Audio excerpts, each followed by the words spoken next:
गरीब का इनकाउंटर होता था, जब ओम प्रकाश राजभर सत्ता में रह के बोला करता था कि ये फर्जी इनकाउंटर है, चाहे मुकेश राजभर का मामला रहा हो चाहे किसी का मामला रहा हो, हम बराबर कहते थे कि ये फर्जी इनकाउंटर हो रहे हैं।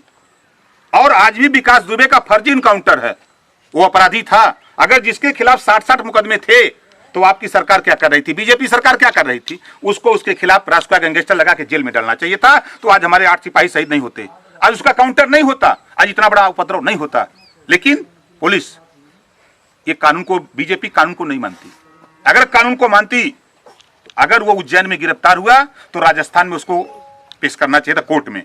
कोर्ट से यहाँ की पुलिस जाती, वहां रिमांड पे लेती, ले आती, अपना पूछताछ करती। जिस दिन पूछताछ करती, उत्तर प्रदेश के बड़े बड़े मिनिस्टर और मुख्यमंत्री के चेंबर में रहने वाले अच्छे अच्छे लोग पकड़े जाते। इस नाते उसका फर्जी इनकाउंटर कर दिया गया। कानून है देश में, आप कानून नहीं हो, कानून संविधान देश से चल रहा है, संविधान में आप उसको पेश करते मजिस्ट्रेट के सामने, फांसी दे देते, आप उसको स्पेशल कोर्ट बना करके फांसी दे देते, कोई दिक्कत नहीं थी। लेकिन आपने उसका फर्जी इनकाउंटर किया। ये मैं कह रहा हूं, पूरा देश कह रहा है फर्जी इनकाउंटर है। सुप्रीम कोर्ट ने भी इस बात को उठाया है और जांच बैठा दिया सुप्रीम कोर्ट। तो ये सरकार हिटलर शाही कर रही है, किसी गरीब को चैन से जीने नहीं देना चाहती है, पुलिस के बल पे गुंडागर्दी करना चाहती है। तो भाई दुनिया तो डरे, लेकिन ओम प्रकाश राजभर डरने वाला नहीं है। सर, ये राम मंदिर का शिलान्यास सुना जा रहा है, इस पे कुछ क्या? देखिए, आज देश में अस्पताल की जरूरत है। पूरे उत्तर प्रदेश में 6 साल में एक भी अस्पताल का उद्घाटन मोदी जी ने नहीं किया, एक भी अस्पताल का उद्घाटन नहीं किया।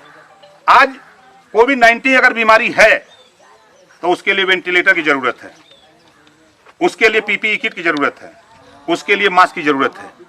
आज सड़क पे लोग जा रहे हैं, उनको पकड़ के चालान हो जा रही है। अरे सरकार में बैठे हुए लोग अगर लायक हो तो 50 रुपए का मास्क देकर के उसको अल्टीमेटम देते कि अगली बार अगर तुम पकड़े गए तब तुम्हारे खिलाफ कार्रवाई होगी। लेकिन ऐसा नहीं, क्योंकि गरीबों इस महामारी में लूट मची है। थाने पे जाओ, 20,000 दो, 25,000 दो तो एफआईआर होगा, नहीं दोगे तो जाओ घूमो, मार खाओ पुलिस का। ये है तानाशाही। अच्छा, ये बकरीद पे नमाज पढ़ने का मामला सामने आ रहा है, क्या इसको? देखिए, बीजेपी भारतीय झूठ पार्टी, ये भारतीय झूठ पार्टी के पास कोई काम नहीं है, एक न एक मुद्दा ही ले आते हैं, फिर ठंडा होता जा रहा है। आप शुरू से इनका देखिए, अगर आप इनको उठा के देखेंगे तो इन्होंने नोटबंदी ले आए, कहा कि हम 50 दिन में आतंकवाद की कमर तोड़ देंगे, 50 दिन हमको दो, नहीं तो चौराहे पर जहां बुलाना हम आ जाएंगे, मोदी जी ने कहा था। 50 दिन तो बीत गया। नोटबंदी से 1 करोड़ 40 लाख लोगों की नौकरी चली गई। जो रियल एस्टेट का काम था जमीन पे खड़ा हो गया, उसमें मजदूर गरीब सब लोग थे, इन्वॉल्व थे, खत्म कर दिया।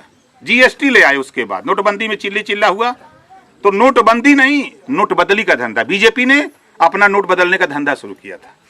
GST I, one nation one tax, एक देश होगा एक टैक्स, सब लोगों ने स्वागत किया।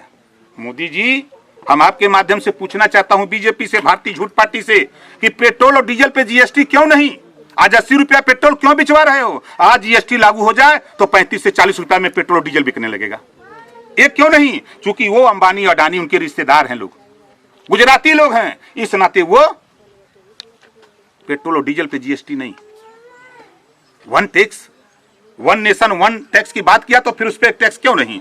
जीएसटी आने के बाद निर्मला सीतारमण जी सदन में बयान दिया, 6 लाख कंपनी बंद हो गई। मोदी जी का रिश्तेदार काम करा लो मन, योगी जी का रिश्तेदार काम करते हैं, काम करता है गरीब, कमजोर, मजदूर, पिछड़ा, दलित, अल्पसंख्यक। 20 करोड़ लोगों की नौकरी चली गई। जीएसटी आया, फिर कोरोना ले आ दिए। कोरोना अगर है तो आप बता दो, एक भी वेंटिलेटर मोदी जी और योगी जी खरीदे हों?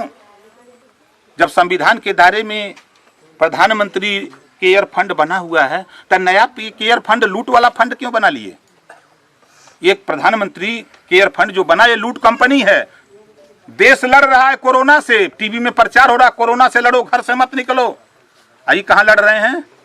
गुजरात में विधायक खरीद रहे हैं, राजस्थान में विधायक खरीद रहे हैं, मध्य प्रदेश में विधायक खरीद रहे हैं। एक एक विधायक 50-50 करोड़ रुपया में बोली ले रहे हैं, पैसा दे के विधायक खरीद के सरकार बना रहे हैं। जब अस्पताल बनाना है तब मंदिर बनाएंगे, जब वेंटिलेटर खरीदना है, पीपीई किट खरीदना है, तो विधायक खरीदेंगे। ये है सरकार। इनके कारनामे बहुत कठिन है। सही चीज थोड़ा छोटा बोली करते हैं ना।